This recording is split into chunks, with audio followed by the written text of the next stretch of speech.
Quisiera platicar con ustedes, retomar cuál es la estructura de las unidades. Me parece que ya les informaron que todavía tienen tiempo para poder acabar. Y me gustaría que hoy cerráramos atendiendo a lo que ustedes me comentaban en la ocasión anterior, con una reflexión dirigida hacia cómo podemos aplicar el aprendizaje significativo y hacia cómo podríamos o cómo tendríamos que evaluar el aprendizaje significativo. Yo estoy seguro que ustedes ya han estado trabajando el material que está en la plataforma y eso sin duda pues nos pone con muchas ventajas porque ya es probable que sean hasta más expertos en aprendizaje significativo que yo, ¿no? Deben de estar ahorita muy familiarizados con los textos, que además me parece que son textos agradables, pero bastante eh, profesionales, bastante bien dirigidos para pensar el ejercicio del aprendizaje significativo. Voy a compartirles en pantalla las diapositivas, solo para recordar la estructura del curso. Muestro algo que quisiera señalar dentro de la plataforma para ubicar dónde van a poder subir sus videos en la pregunta que había y retomamos las diapositivas. Les voy a pedir, por favor, que me indiquen el momento en el que ya les aparezcan en pantalla. ¿Ya les aparece la diapositiva? Sí, sí, licenciado. Gracias. Perfecto. Gracias a ustedes. Solamente recordando, este es el módulo número 4, titulado Aprendizaje significativo en situaciones de contingencia y la importancia de la lectura y la escritura. Como habrán revisado ya, es indispensable para el alcance del aprendizaje significativo por la vinculación del aprendizaje a través de los tipos de aprendizaje que señala Oswald, ¿no? El curso tiene como objetivo general, este módulo tiene como objetivo general el que ustedes puedan estimar elementos para favorecer el aprendizaje significativo a través de la lectura y la escritura. Y hoy es nuestra segunda sesión técnica. Este módulo está dirigido en 3 unidades, empezando por qué es y qué no es el aprendizaje significativo, a partir del trabajo de Oswald, para que puedan identificar a qué se refiere el aprendizaje significativo en el proceso educativo, con subtemas muy precisos, ¿no? ¿Qué es el aprendizaje significativo y qué lo caracteriza? Posteriormente, una unidad 2, centrada en cómo fomentar el aprendizaje significativo en entornos cotidianos a través de la lectura y escritura, revisando algunas estrategias para favorecerlo y el uso en el fomento del aprendizaje significativo. Y finalmente una unidad 3 dirigida a cómo pensar el proceso de evaluación y por lo tanto cómo formular estrategias para evaluar el aprendizaje significativo. Antes de continuar con la presentación de cómo aplicar y evaluar el aprendizaje significativo, quisiera retomar, por si existiera alguna pregunta, y porque seguramente pueden haber tenido alguna dificultad en el planteamiento de la plataforma, dónde se encuentra qué de cada unidad, para que, ahora que todavía estamos a tiempo, puedan cubrir con suficiente calma las actividades que les son requeridas. Dentro de la página del curso, tenemos una sección donde pueden encontrar ustedes las actividades formativas para la unidad 1 y sus actividades sumativas, las actividades formativas para la unidad 2 y sus actividades sumativas, y aquí se agregó directamente un foro que dice comparte aquí tu video, que es específicamente para la actividad sumativa número 2. De hecho, esa actividad sumativa número 2, antes no aparecía esto de aquí. Ahora ya está, es la misma liga, los va a llevar al mismo elemento. En esta parte es que no les aparece lo mismo porque me aparece el facilitador, ¿no? Pero en la primera parte de la actividad, ustedes van a poder subir su planeación. En la segunda parte, que es el foro, ya van a poder anexar con toda tranquilidad sus videos. Y aquí ya están apareciendo. Ya hay quienes los están subiendo y al subir su video, nosotros ya podemos verlo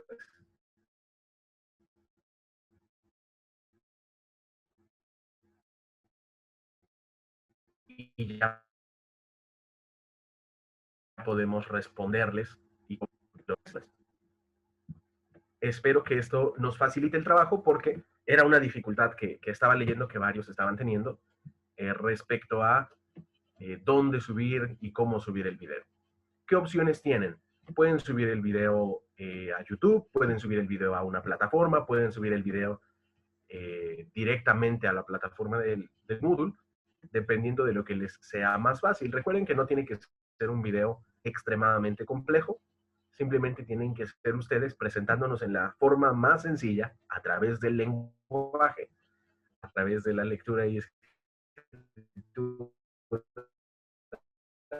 a través del uso del habla, a través, espero que ahora sea más fácil de ver, porque sí era una dificultad que no teníamos, que yo particularmente no tenía completamente prevista.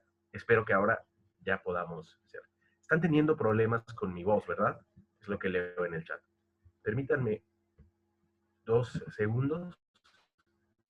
Sí, maestro, se está Vamos a ver cómo cortando un funciona. poquito.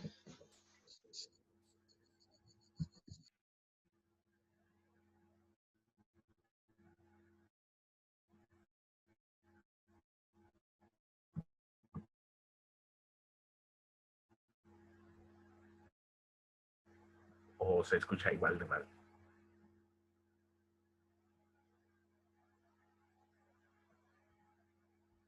Bueno, espero que sea un poquito más estable esta red.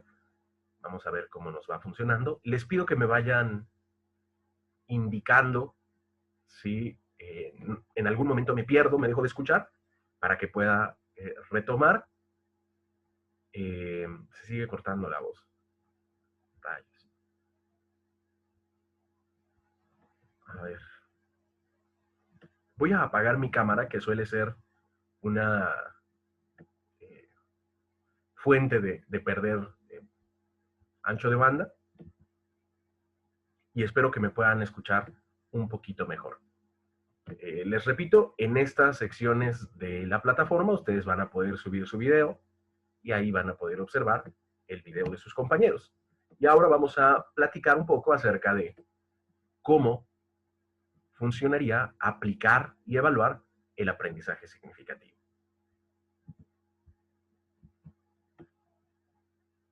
En este planteamiento de cómo aplicar y evaluar el aprendizaje significativo, recordaremos que hablábamos en la sesión anterior que el acto educativo tiene 3 partes importantes, 3 funciones importantes: el que enseña, el que aprende y la forma en que se instruye el contenido. El que enseña generalmente es el educador, el que aprende suele ser el educando, y lo que se instruye son los contenidos específicos. Es sugerido dentro de este ejercicio que nuestra práctica, nuestra acción educativa, está centrada en una teoría que puede ser implícita o explícita, platicábamos, dentro de un paradigma, dentro de una forma de ver la realidad. Y hablábamos que el paradigma actual considera que el ser humano no es un humano pasivo, sino que es un humano activo que va construyendo su realidad.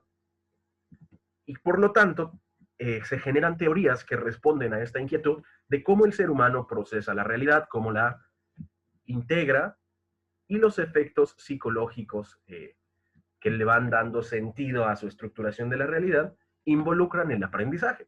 Y entonces la forma en que nosotros enseñamos, la forma en que nosotros generamos nuestra didáctica, está netamente vinculada a la forma en que estructuramos o entendemos la vida y la realidad del acto educativo y las teorías que conocemos, o que no necesariamente son teorías científicas muy solidificadas, pero sí son las teorías que marcan nuestra acción, en caso de las teorías implícitas. Hoy quisiera hablar de la teoría que enmarcaría esta acción particular, que es la teoría del aprendizaje significativo desde David Oswald, que seguramente ya han estado trabajando y que seguramente trabajaron mucho tiempo durante su formación profesional, pero que no está de más platicar en esta idea de poder compartir, dialogar e integrar nuevos conocimientos. El aprendizaje para Oswald, les decía yo, es de entrada un aprendizaje activo. Y cuando hablamos de un aprendizaje activo, nos remite a que los contenidos no vienen solo de una fuente, ¿no? No vienen solo de un maestro que todo lo sabe. Es probable que recuerden el mito de Prometeo, ¿no? El fuego de Prometeo, que es el fuego de los dioses que se le da a los hombres, donde Prometeo representa para la ilustración milenaria y se la otorga a la humanidad para que pueda progresar.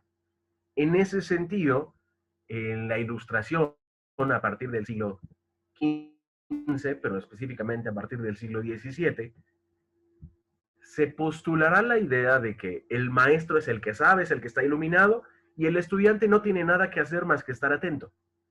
Con estas fórmulas herméticas, como que los labios de la sabiduría son los que imparten el saber a los oídos preparados. Y el único deber del alumno, que era el término latino, el aluminos, el que no tenía luz, el que no tenía saber, era recibir. Pero la visión de Ausubel, la visión contemporánea es distinta. En la visión de Ausubel, el estudiante no tiene que estar sentadito escuchando, sino que el aprendizaje postulado como un proceso activo involucra que forme parte de la construcción del saber. En algo que filósofos como Hegel, un filósofo alemán, denominan una razón dialéctica. Es decir, un conocimiento, ideas, pensamientos que se producen a través del diálogo, a través del intercambio, a través de la interacción. Y que por ello se producirá una posición donde necesitamos de alguien para producir saber. Y precisamente es lo que veíamos que platicaba Vygotsky, ¿no? Que era una diferencia fundamental, decíamos, de Vygotsky. El hecho de que para que el contenido, que lo que voy a aprender y voy a desarrollar, esté vinculado con mi contacto con otro ser humano. En este proceso de aprendizaje activo, lo que se postula es un modelo intelectualista. Yo nazco en blanco, posiblemente, sin saber, pero a partir de mis experiencias voy integrando poco a poco pequeños extractos de saber, y estas pequeñas partículas se van sumando a lo largo de mi vida. Y aunque yo nací en blanco, la segunda vez que tengo contacto con la realidad ya no la tengo en blanco. Ya tengo información desde la cual comparo. En ese sentido, Ausubel propone precisamente que al ser un aprendizaje activo, el aprendizaje significativo requiere tomar aquello que el estudiante posee.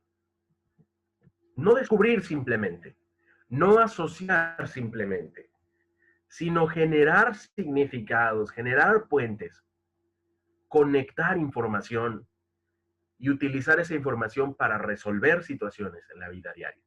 Lo que en Piaget se llama adaptación del esquema cognitivo. Y en ese sentido, Ausubel propone una teoría del aprendizaje. Una teoría que entiende al aprendizaje como un proceso psicológico, es decir, un proceso mental.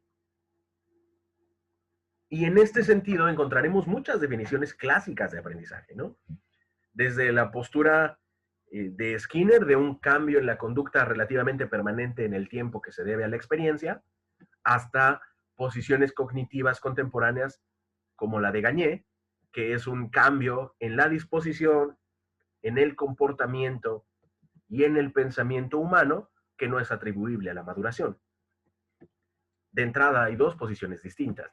Originalmente la didáctica conductista, la teoría de Skinner, proponía que solamente podíamos observar, entonces era el cambio en el comportamiento, lo observable, que duraba mucho tiempo y que se debía a una experiencia vivida.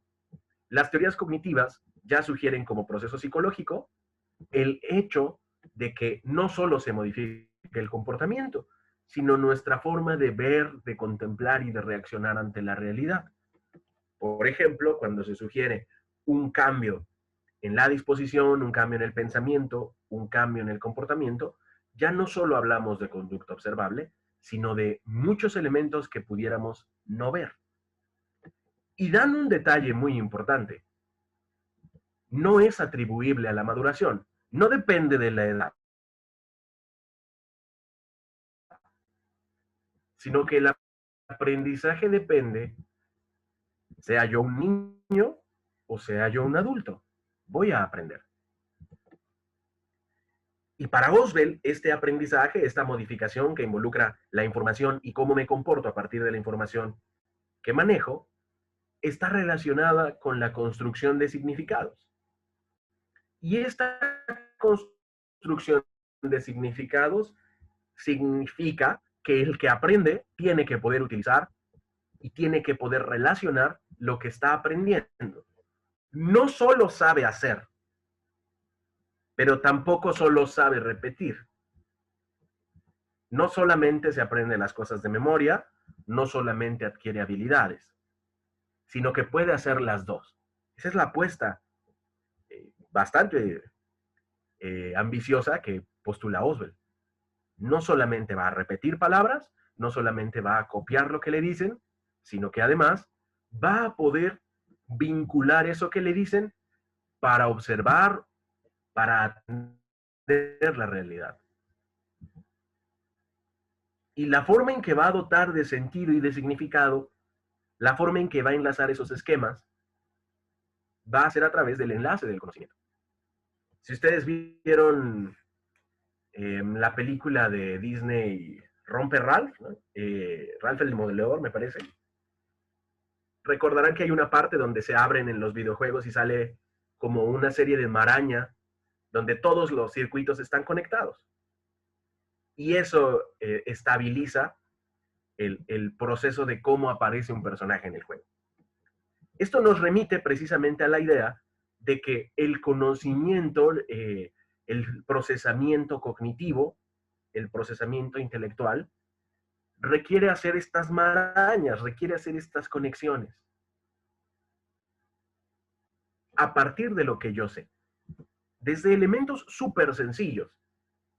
Si yo aprendí de repente que un juguetito que me dieron de niño se llama osito y que ese osito es café y tiene cierta textura y tiene cierto olor, yo ya tengo un elemento inicial con el que voy a ver en el futuro a otras figuras parecidas. Si me dan un osito que sea de otro color, yo ya generaré nuevas categorías. Yo ya podré comparar que no todos los ositos son del mismo color. O si me lo dan de otra textura, o si huele a otra cosa. Y a lo largo de los años, el ir teniendo contacto con más figuras, con más elementos, me hará clasificar y entender que ese era un osito muy particular, que involucraba color, figura, tamaño, sensación, olor, material, uso. Incluso podré determinar a lo largo del tiempo que es un juguete para cierta edad, que lo usaba yo en ciertas ocasiones. Y podré tener categorías muy específicas. Y en color podré decir, bueno, hay todos estos colores, pero los ositos solo son de este y de este color. Es decir, iré haciendo grandes redes e iré ampliando las carpetas enormemente. Eso es darle significado y darle sentido a la información. Poder clasificarla y después de clasificarla, poder aprovecharla para mí. Y que cuando a mí se me presenta una nueva figura, por ejemplo, ahora que están de moda los pulpos reversibles, yo ya sé que ese pulpo no es un osito, yo ya sé que ese pulpo no es del color de mi osito, ni huele a mi osito, pero también sé que es un peluche.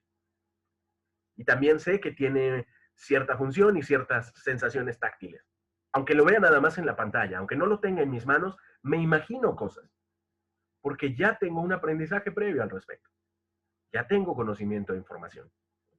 En ese sentido, decía Oswald, sobre el aprendizaje significativo, que el aprendizaje y la retención de carácter significativo basados en la recepción, son importantes, porque son los mecanismos humanos par excellence. Es decir, son los mecanismos humanos por excelencia, para adquirir y almacenar la cantidad de ideas y de información que constituye cualquier campo de conocimiento. Yo necesito, en primer término, identificar y almacenar toda la información posible que pueda. Y de eso se encargan los niños. Meten la mano donde sea, andan comiéndose cualquier cosa, con tal de poder estructurar un entendimiento del mundo. Y en ese entendimiento del mundo van a generar todos los esquemas base.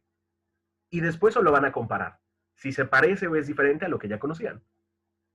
No parten de algo que es novedoso o que es ajeno, sino que parten de aquello que ya poseen.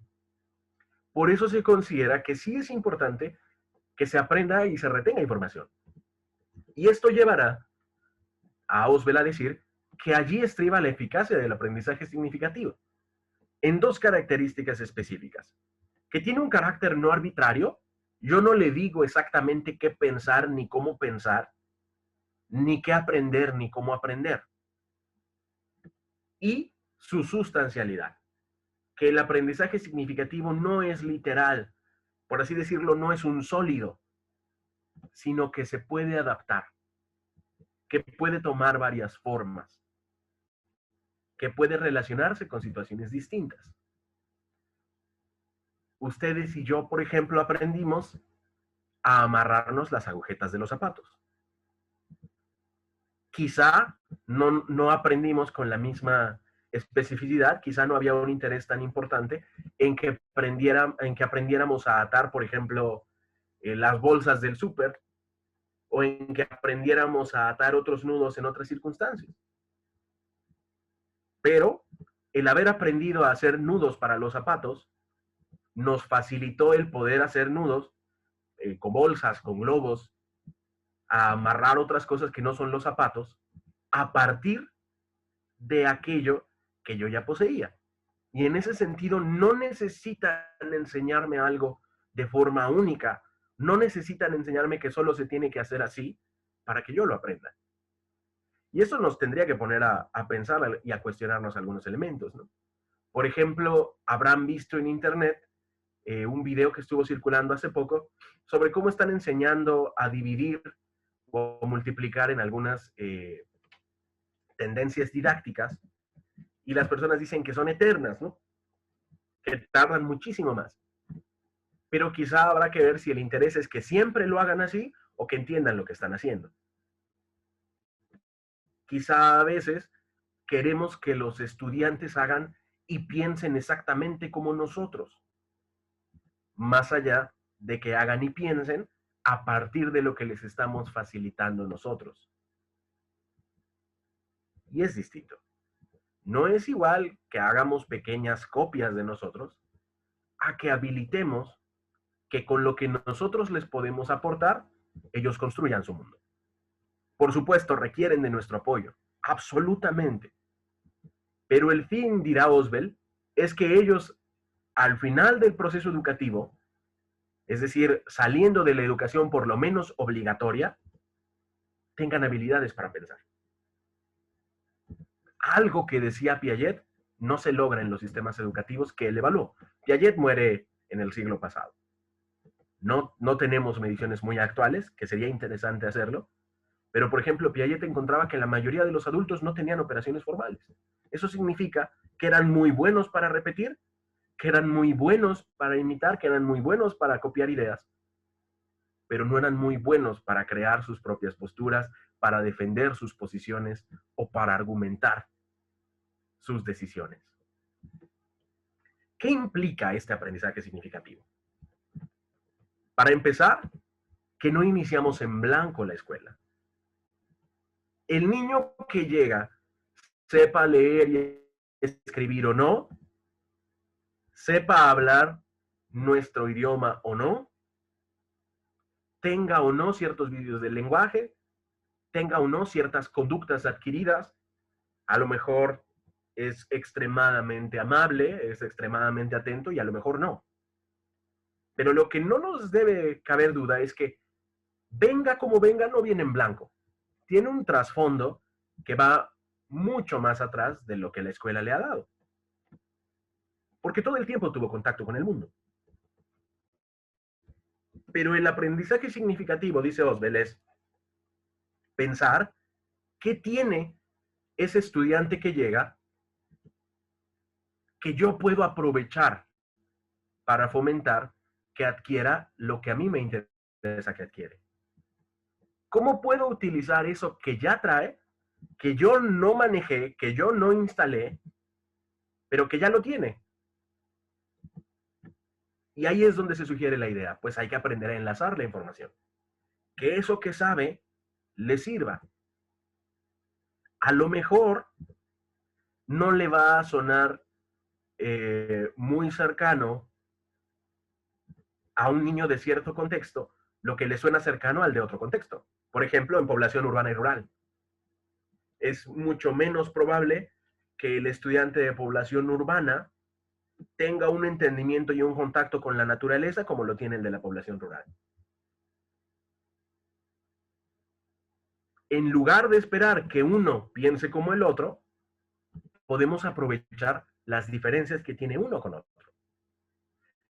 Y si en el nivel educativo donde yo doy clases además tengo la ventaja de que el de escuela rural y el de escuela urbana ahora comparten espacio, mucho mejor, porque puedo enriquecer sus escenarios, porque los puedo hacer pensar en las realidades diversas que no han contemplado. Pero si estamos en medios distintos, en vidas distintas, siempre vamos a tener fondos distintos. Así como ustedes y yo. Puede ser que todos hayamos estudiado, o la mayoría de nosotros a lo mejor aquí en Jalapa, o en alguna universidad, pero no nos tocó lo mismo. A mí, por ejemplo, me tocó cuando estaba yo estudiando las huelgas que se hicieron por la reforma administrativa del sexenio pasado. Seguramente a ustedes les tocaron otros eventos sociales.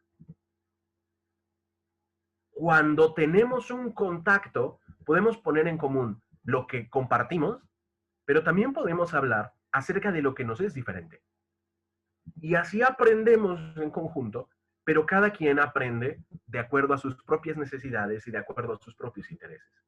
Y eso es lo que hace que el aprendizaje sea significativo.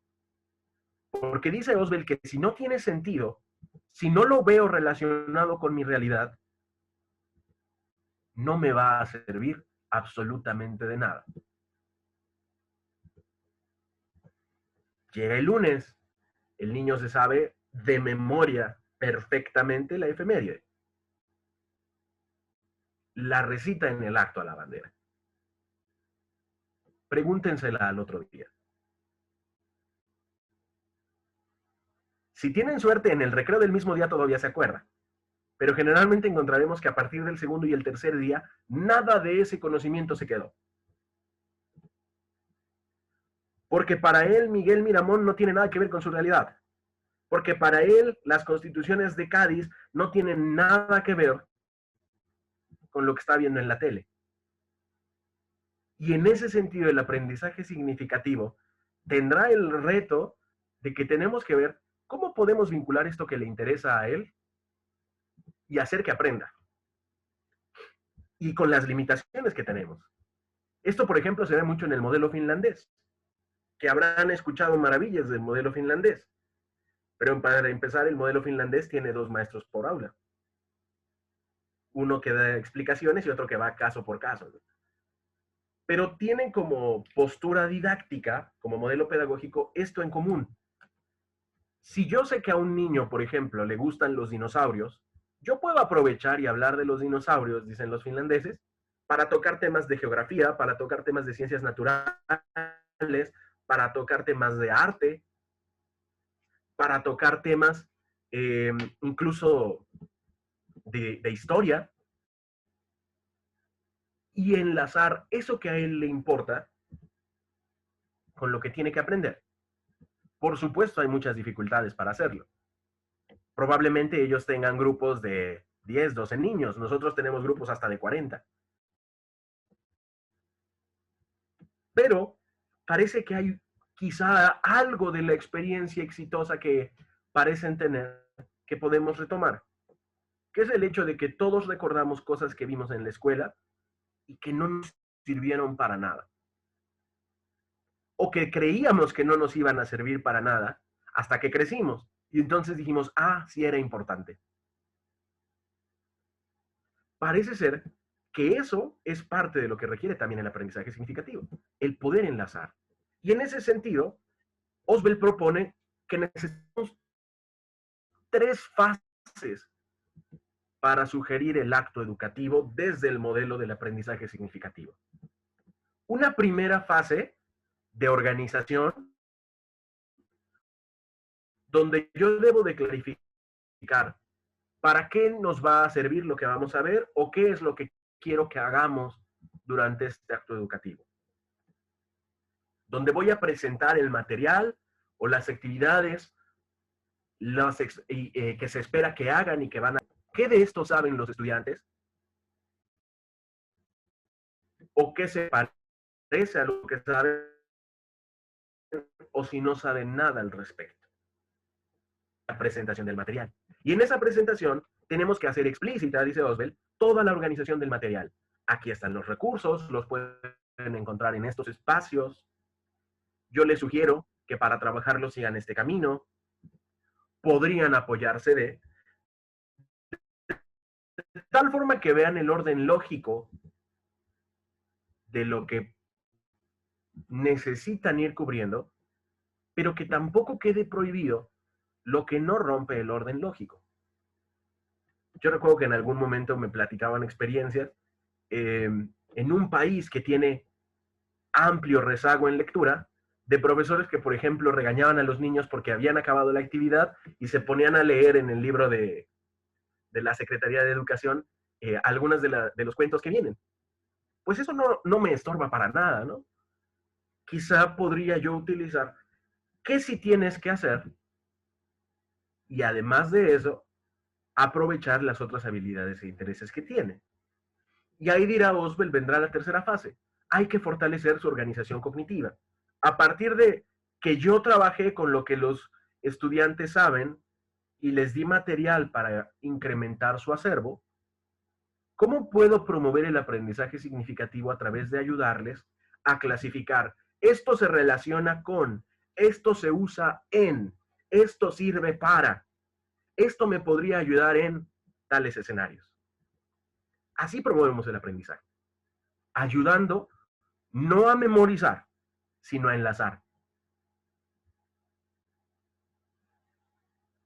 Y a partir de ello, puedo yo depender de 2 factores esenciales. La actitud de quien aprende, que por supuesto es esencial. Necesito lograr que les interese aprender a los que van a aprender, pero también el material que... En el sentido de que el material, para que sea significativo, requiere ser lógico, requiere tener orden, requiere tener sentido y requiere poder ser relacionable o, bueno, Oswald usa los términos de anclaje o de subsumidor, pero se refiere a que se pueden conectar, se pueden enlazar con los conocimientos previos, cristalizados o solidificados en el aprendiente.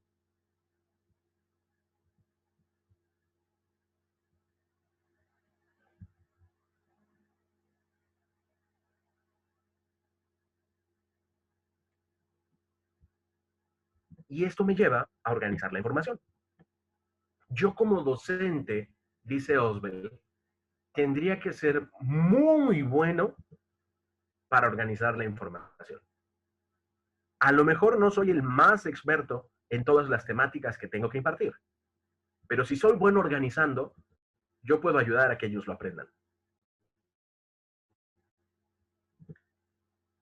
Y en ese sentido, lo que se sugiere desde la postura de Oswald es que el contenido se presente de tal forma que tenga sentido lógico, que no les choquen las ideas, ¿no? Que no vea algo que requiere de habilidades que todavía no he visto o que todavía no poseo. Algo que los docentes manejan con excelencia para lograr esta herramienta necesito partir de niveles más elementales. A eso le llama Oswell organizar los contenidos y estructurar la enseñanza. Pero esta estructuración no es lineal. No significa que yo en clase de español solo aprendo de español, que en clase de ciencias naturales solo aprendo ciencias naturales, que en física solo aprendo de física. Lo que dice Oswell es que nos tenemos que dar cuenta que cuando yo conecto contenidos y vinculo saberes con intereses, rompo la enseñanza lineal. Porque cuando hablo de física, también voy a tocar efectivamente matemáticas, astronomía, química, biología, electricidad, que cuando yo hablo de historia, evidentemente, sin que el niño sea especialista, ya va a tener un poquito de ideas de teoría política, de teoría sociológica, que cuando yo le hablo, por ejemplo, en materias como historia de México, y le empiezo a narrar de los pueblos prehispánicos, también le estoy hablando de antropología. Son conocimientos muy avanzados. Conocía yo la experiencia de un niño en sexto de primaria, que su hermano iba en la preparatoria. Y este niño en la primaria tenía contacto con el hermano que estaba viendo los homínidos en antropología. Y también estaban viendo la teoría de la evolución en la primaria. ¿Qué fue lo que le sucede a este niño? Cuando le preguntan al respecto, resulta que sabe muchísimo de los homínidos. Porque se sabe la información que platica con su hermano y que su hermano estudia. Por la forma de estudio que tenía el hermano, él tenía contacto directo con esta información. El niño no sabe qué es la antropología. No sabe muy bien en qué consiste la teoría de Darwin. Pero sí tiene conocimientos que ya están enlazados porque le interesó. Porque por razones afectivas, por razones psicológicas, tiene información al respecto. ¿Eso nos puede servir o no? A mí me parece que por supuesto que podemos aprovechar a ese que tiene un interés particular para que nos ayude a conectar contenidos. Y por lo tanto se rompe la idea de que la educación es una enseñanza lineal.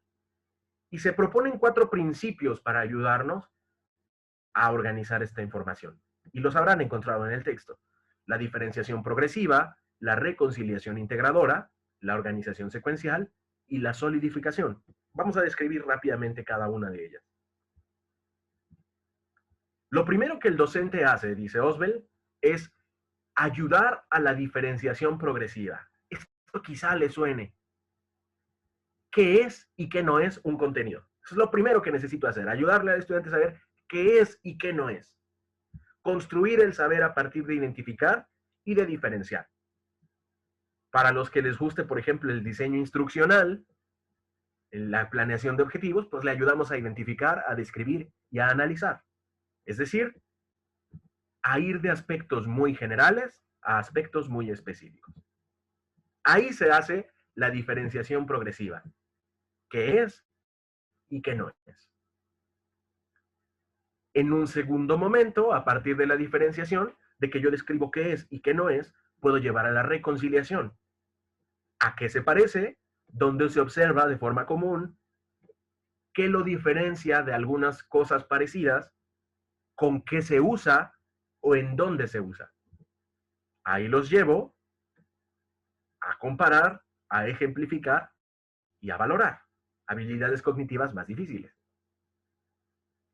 A partir de que yo diferencio y reconcilio, es esto y no es la otra cosa, pero se usa aquí, se parece a, se vincula con, puedo llevar entonces a la organización secuencial y a la consolidación, que son las 2 que me faltaba platicar.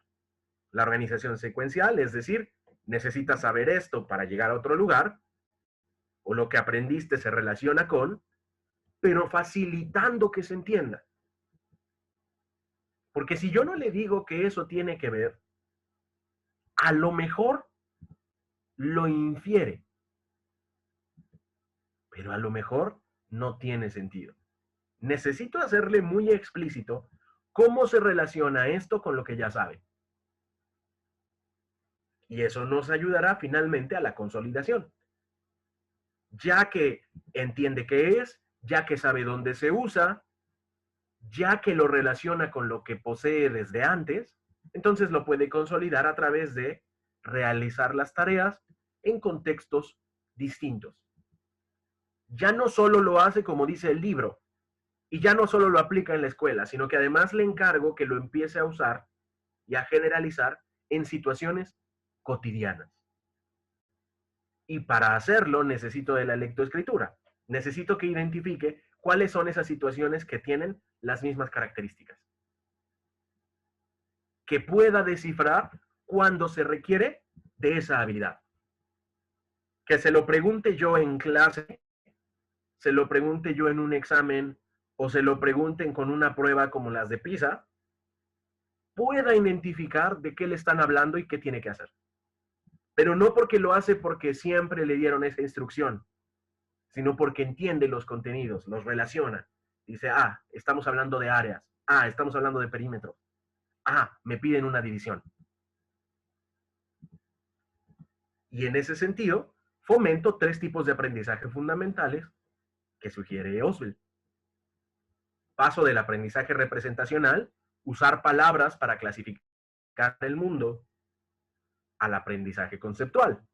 Esas palabras me ayudan a describir completamente y a abstraer los elementos de la realidad.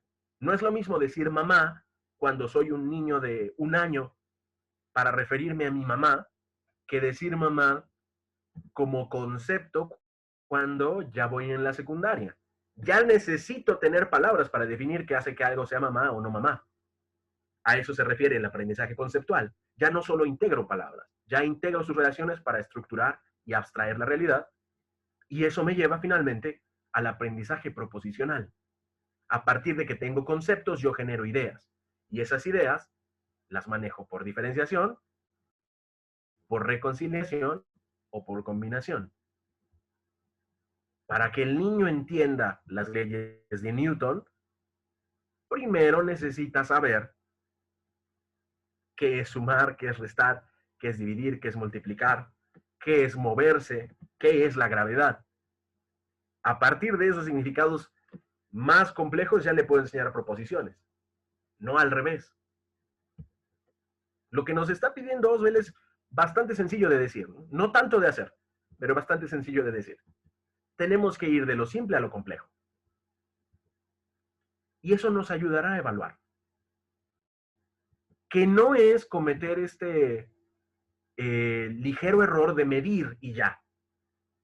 Que precisamente es lo que hacen las evaluaciones departamentales insufribles, ¿no? Eternas, estos exámenes de 4, 5, 6 horas, que no sirven para nada más que para la estadística. Porque están midiendo, pero no conocen la realidad de aquel al que están midiendo. No trabajan con él. Eso lo hacen ustedes. Ustedes sí identifican si mejoró o no mucho, aunque sacó 7 y no 10. Eso es evaluar. Evaluar es ser capaces de juzgar porque tienen información y pueden decir, esta información me permite verificar que aprendió, por ejemplo, que maneja mejor el contenido, que lo entiende mejor. Podemos identificar esas diferencias. Que no se tratan simplemente de medir cómo le fue en un examen. Y que nos lleva a pensar cómo evalúo, a quién evalúo, para qué lo evalúo y cuándo lo evalúo. Oswald lo que nos va a sugerir, y con eso cierro, para que podamos dar paso a las preguntas y finalmente a despedirme de ustedes, es que el aprendizaje significativo nos tiene que servir y ser evidente en la situación cotidiana. Si yo me sé la definición de los números naturales, pero no sé contar, algo no está haciendo aprendizaje significativo. Si yo me sé los nombres de los ríos del estado de Veracruz, pero voy a un río a 40 minutos de mi casa y no sé por qué es río y no es océano y no es lago y mucho menos sé cómo se llama, algo no está cuajando. Si yo no puedo usar eso que sé, si yo no puedo resolver problemas de la vida diaria con operaciones básicas, entonces no tengo un aprendizaje significativo. Y entonces, no es aplicación unilateral. No es aprendan a resolver los ejercicios como vienen en el libro. Es aprendan a detectar las situaciones problemáticas y miren, una situación de este tipo se resuelve de esta forma. Si permitimos vincular, si evaluamos si puede resolver situaciones y darle sentido al material y hablar de eso que sabe y utilizar eso que sabe, entonces sí podemos esperar que haya un aprendizaje significativo en escenarios muy programados. Desde que yo quiero ver, por ejemplo, si el niño ya o si el adolescente ya ordena la información y le pido que me hable de algo que le interese a él. Pero yo puedo observar cómo organiza la información, cómo utiliza la expresión oral, cómo escribe, por ejemplo, si hace diapositivas, qué ideas utiliza. A partir de una situación muy cotidiana. Yo tengo que abrir los ojos para ver si sus habilidades sirven para atender los desafíos que puede encontrar en la vida. Y si eso lo logro, entonces sí podemos estar seguros de que estamos fomentando aprendizaje significativo. Por supuesto, hay niveles de aprendizaje significativo. Para que un adolescente me pueda hacer un ensayo en la universidad, primero tuvo que ser capaz de empezar a organizar sus ideas. Y antes de organizar sus ideas, tuvo que ser capaz de adquirir palabras. Y tuvo que ser capaz de aprender a escribirlas. Y tuvo que ser capaz de aprender gramática, que sería morfología y sintaxis. Tuvo que aprender ortografía. Y tiene que aprender a estructurar lógicamente. Es una cadenita enorme. No tengo que lograrlo todo yo, pero sí tengo que servirle para que cuando sea requerido pueda lograrlo. Y con eso quisiera cerrar la participación de hoy sobre cómo podríamos pensar en aplicar y en evaluar el aprendizaje significativo. Les agradezco mucho por su atención. Espero que no se haya cortado mucho el audio porque yo me seguí como hilo y ya no sé qué esté pasando, pero estoy aquí para escucharlos. No, maestra, no se preocupe, realmente se le escuchó bastante bien después. Y bueno, me parece que la maestra Ana levantó la mano, voy a darle el uso de la voz. Claro que sí.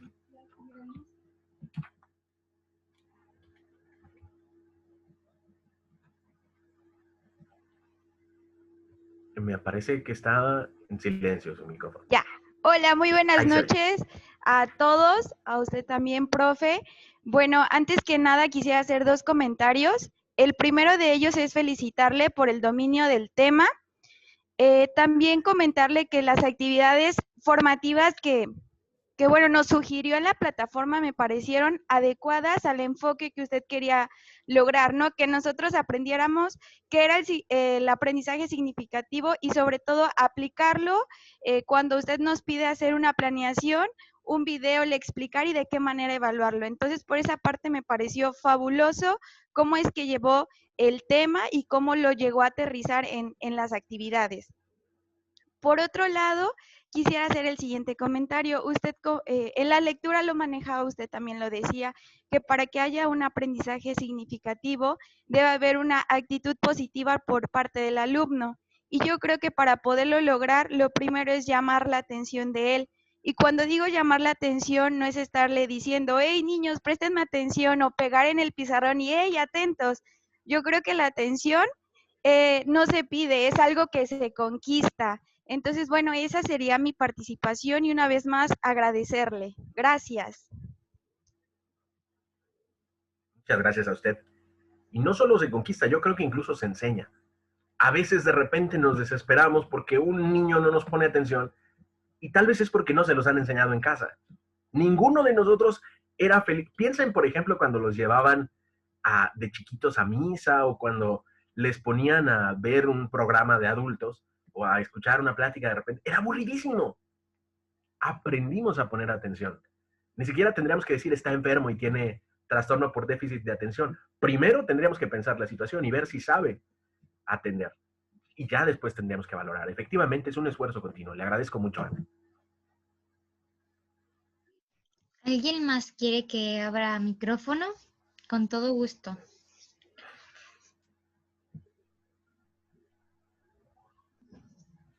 Bueno, en la parte del chat están escribiendo algunos comentarios. Y, ok. Leticia García Salas, perdón, ahorita le abro micrófono, maestra, no se preocupe. Listo.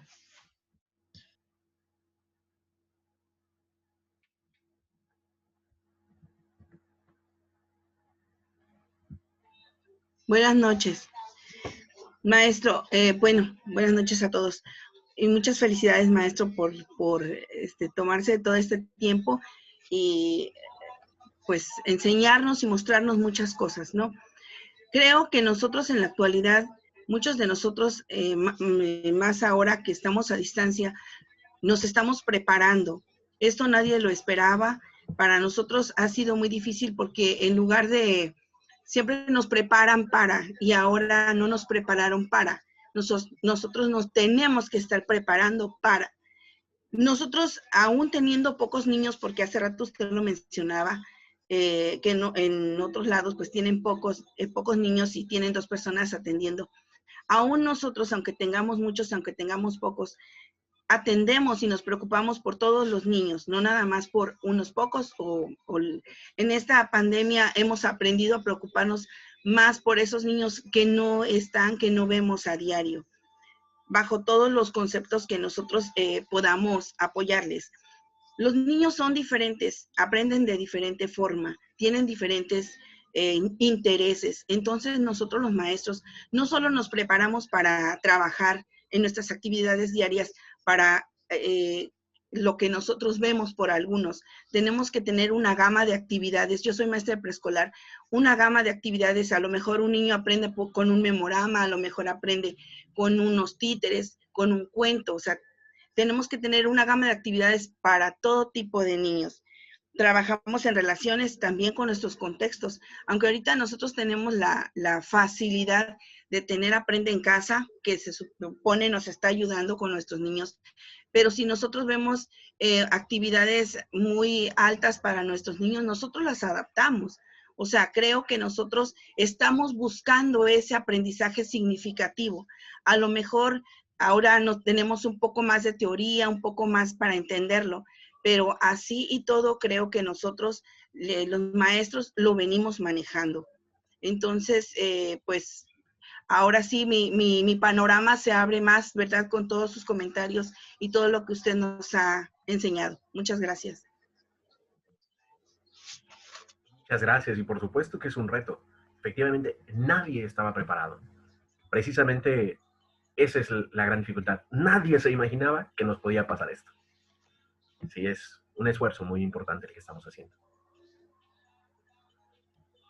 Ok, gracias, maestra, por contestar las preguntas y retroalimentar. Quiero comentarle que hay varias participaciones en la parte del chat que ponen, se las voy a leer de manera igual breve y rápida. Ay, es que hay bastantes. Ok, pone Luz Rosario, excelente dominio del tema, muchas gracias, está muy completo. Muchas gracias, maestro Azael, excelente dominio del tema. Viridiana, excelente dominio del tema y muy amena su manera de compartirnos su conocimiento. Gracias. Sandra Luz, gracias, maestro. Excelente información y dominio del tema. Voy a leer algunos. Elizabeth Gómez Ávila pone, por eso la importancia de una evaluación veraz sobre lo que los niños saben y pueden hacer, para de ahí partir hacia nuevos conocimientos. Muy buena ponencia. Hay diferentes estilos de aprendizajes y ritmos diferentes. Muchas gracias, el maestro Julio pone muchas gracias, maestro Azael, por su aportación para todos nosotros. Definitivamente cada día aprendemos algo nuevo y hoy nos vamos fortalecidos. Depende de cada uno de nosotros seguir investigando y seguir esforzándonos. Bueno, tenemos varios comentarios de igual manera. Quiero abrir el micrófono al maestro Froebel, que ya pide el uso de la voz. Doctor, buenas noches, buenas noches. Hola, buenas noches, ¿qué tal? Bueno, pues, en primera, pues, para felicitarlo por la ponencia, ya que, pues, creo que a todos nos quedó más claro esto del aprendizaje significativo. Ahorita mi duda es, voy a parecer niño regañado por la pregunta que lo voy a hacer, pero es sobre los tiempos de entrega del producto, de la planeación y el video, puesto que no me dejarán mentir mis demás compañeros, ahorita hay una sobresaturación por una disposición de evaluación de la SEP, donde tenemos que andar buscando a los niños, a los alumnos que no entregaron tareas, a los cuales ahorita su evaluación está suspendida hasta que los logremos contactar. Entonces, esto de estar buscando a los niños es una labor, pues sí, bastante pesada. Pero bueno, eso no impide que podamos hacer nuestro trabajo, nuestros videos, porque claro que el video es una herramienta muy útil para plasmar el conocimiento y el aprendizaje que se ha adquirido. Sí, nada más la pregunta sería sobre la flexibilidad de los tiempos de entrega y más o menos para qué fechas tendríamos como límite para presentar esto. Muy bien. Me parece que con claridad le pediría yo a la maestra Maribel que me pudiera ayudar, pero me parece que tienen todavía varios días más a partir de la fecha de término del módulo para poder Sí, maestro, concluir. perdón. Me parece que... ¿Sí, maestra?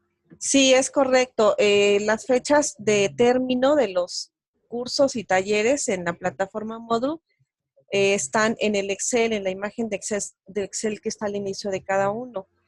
La fecha de término que está ahí todavía tienen 2 semanas más para hacer sus actividades.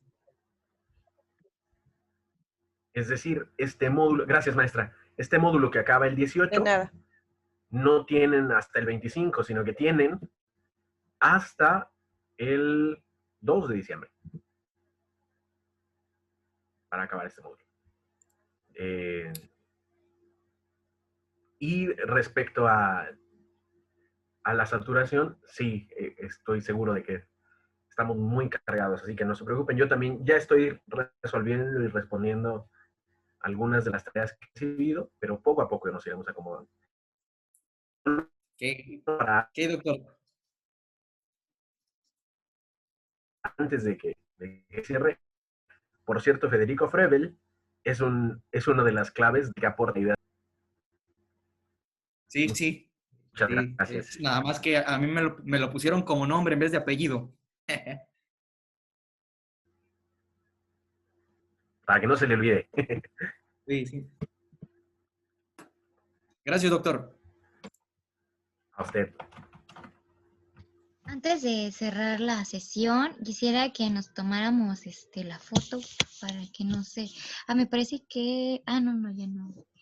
Sí, una foto, por favor, si son tan amables, todos y todas. Voy a empezar a tomar las capturas.